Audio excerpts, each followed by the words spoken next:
Ex-jubir KPK ungkap kejanggalan penangkapan Syahrul Yassin Limpo. Ex-mentan sebut perisai kesempatan. Kronologi penahanan Syahrul Yassin Limpo Jumat 13 Oktober kemarin masih menjadi misteri. Kuasa hukum SYL, Febri Diansyah yang juga ex-jubir KPK menegaskan jika kliennya ditangkap bukan dijemput paksa.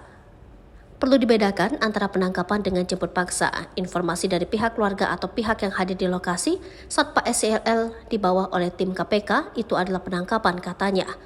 Ia menjelaskan ada dua surat, yakni surat penangkapan pada 11 Oktober 2023, namun disusul surat kedua. Ada dua surat yang dikeluarkan KPK pada tanggal 11 Oktober 2023, yaitu surat perintah penangkapan dan surat panggilan kedua, ungkapnya.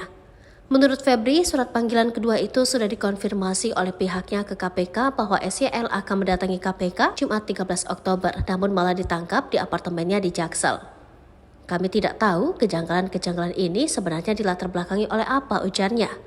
Febri menyentil pihak KPK bahwa dalam proses pemberantasan korupsi dan proses penegakan hukum yang dilakukan agar betul-betul dengan penghormatan sepenuhnya pada hukum acara yang berlaku. Sebab kliennya sangat kooperatif, bahkan saat ditangkap SYL terlihat pasrah saja.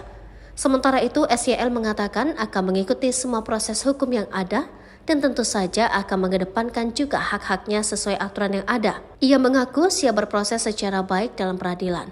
Penanganan KPK sangat profesional dan cukup baik, meski dia mengaku mendapatkan sebuah proses yang cukup panjang dan melelahkan. Saya berharap jangan saya dihakimi lagi dulu, biarkan semua prosesnya, asas praduga tak bersalah harus dilakukan, termasuk ke Kementan. Seperti itu teman-teman, mohon aku diberi kesempatan untuk itu. Syahrul Yassin Limpo telah ditetapkan sebagai tersangka dalam perkara dugaan korupsi di Kementan.